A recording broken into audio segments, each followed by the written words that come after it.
안녕하세요. 리딩투자증권 오승택 연구원입니다. 저희 이제 어제 NHN 한국사이버 결제 또 한 달 만에 또 업데이트 자료를 어제 발간을 했고요.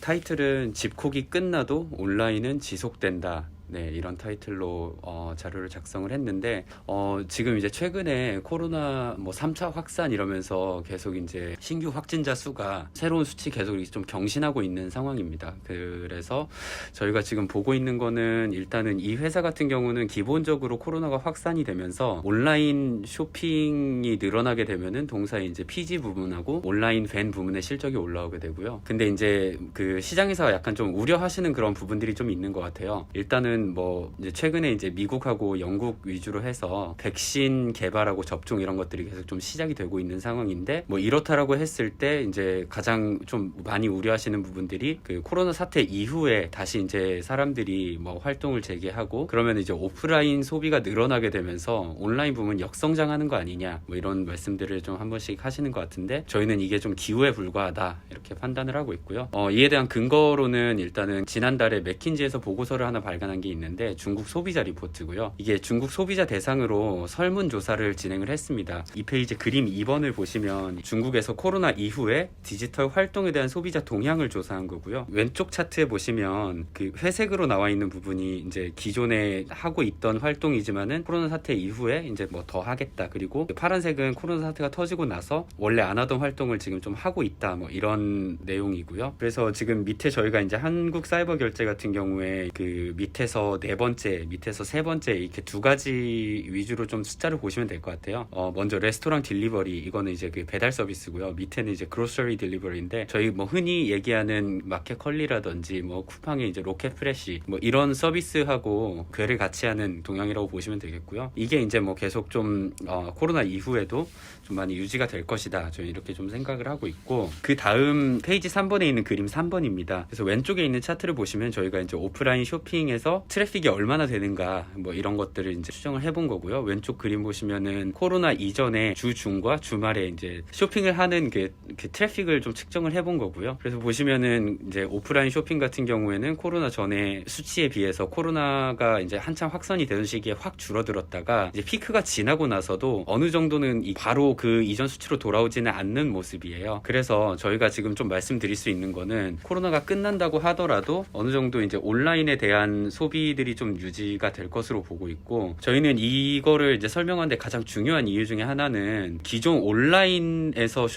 소비를 해본 경험이 없거나 아예 적은 소비자들 그리고 이제 주로 저희가 이제 한 40대 50대 이상 이런 분들 위주로 이분들이 이제 이번에 이제 코로나 사태가 발발하면서 기존의 어떤 이 온라인 쇼핑에 대한 장벽이 존재했던 부분들이 사실 초기에 이제 시작하는데 이제 모바일에서 이것저것 신용카드라든지 이런 세팅을 하고 이런 것들이 이제 조금 이분들이 이 온라인 소비를 하는데 좀 장벽으로 작용을 했었다라고 하면 이번에 코로나 사태로 그런 것들을 이제 한번 경험을 해보고 나니까 처음에 그거를 미리 등록하는 절차를 다 끝내놓으니까 그 뒤로는 이게 너무 편한 거예요. 그래서 이제 그분들도 그 온라인 소비 행태가 계속 좀 굳어지게 되는 그런 경향이 좀 있었던 걸로 파악을 하고 있고요. 그리고 이제 저희가 올해 연초만 하더라도 이 코로나 사태가 얼마나 갈지 예측하는 거에 대해서 말이 좀 많았던 것 같은데 어쨌든 지금 거의 1년 가까이 이게 좀 유지가 되고 있는 상황이다 보니까 이 코로나 사태로 인한 좀 비대면화가 길면 길어질수록 이 소비 행태가 저희는 계속 더 굳어지는 효과가 좀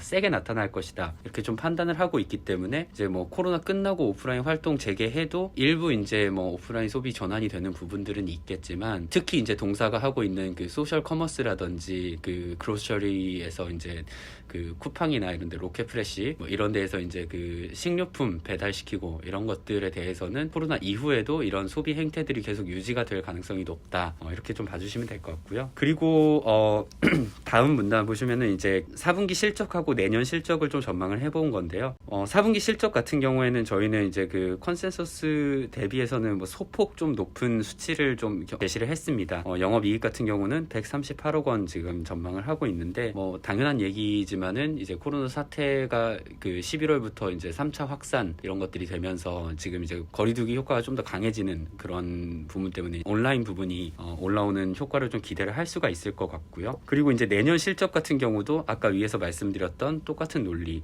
그 내년에 이제 뭐 4월부터 해가지고 백신을 이제 접종을 시작하고 뭐 이런 내용들을 좀 말씀을 드렸었는데, 그럼에도 불구하고 이 회사의 그 성장성은 계속 유지가 된다. 그리고 이제 그 내년 실적 보시면은 이제 매출액이 올라오는 속도보다 영업이익이 올라오는 속도가 훨씬 빨라요. 이제 OPM 개선, 영업이익률 개선인데 저희가 보고 있는 부분은 해외 가맹점이 계속 좀 확대가 되고 있습니다. 아시겠지만은 그 작년에 애플 마스터피지 선정이 되면서 얘네들 이제 좀 주가 한 번씩 이렇게 많이 튀었던 부분들이 있었는데, 이게 저희가 통상 이제 얘네가 뭐 월별로 한 2.2조 내지는 2.4조 성수기 때 2.2조 내지는 2.4조 정도의 거래액을 이제 보유를 하고 있어요. 그 중에서 이제 뭐 고객사마다 조금 다르지만 한 국내 고객사 같은 경우에는 0.3에서 0.4% 정도가 얘네 이제 그 PG 매출로 인식이 된다라고 생각을 해주시면 될 것 같고, 해외 가맹점 같은 경우에는 이 수치가 좀 더 높습니다. 적어도 한 0.5% 정도 되는 수치가 나오는데, 그게 의미하는 거는 그 마진율 개선이거든요, 결국. 그래서 내년도 이제 그 해외 고객사 비중이 계속 올라오기 시작하면서 그 매출이 올라오는 속도보다 마진, 영업이익이 올라오는 속도가 더 빠를 것이다.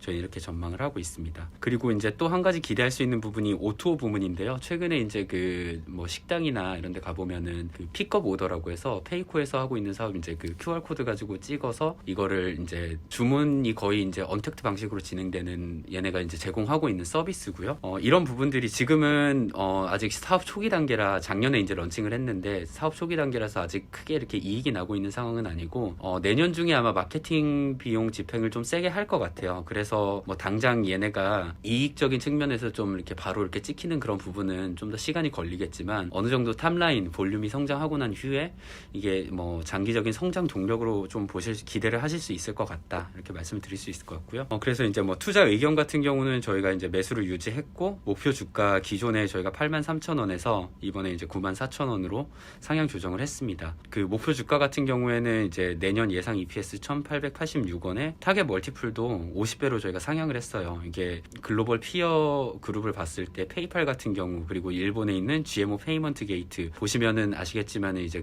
이 결제 사업자들이 항상 밸류가 좀 높거든요. 높은 밸류를 갖고 있는데, 얘네들하고 비교해서도 지금 이제 50배가 그렇게 부담스러운 수준이 아니다. 저희는 이렇게 판단을 하고 있습니다. 이상입니다.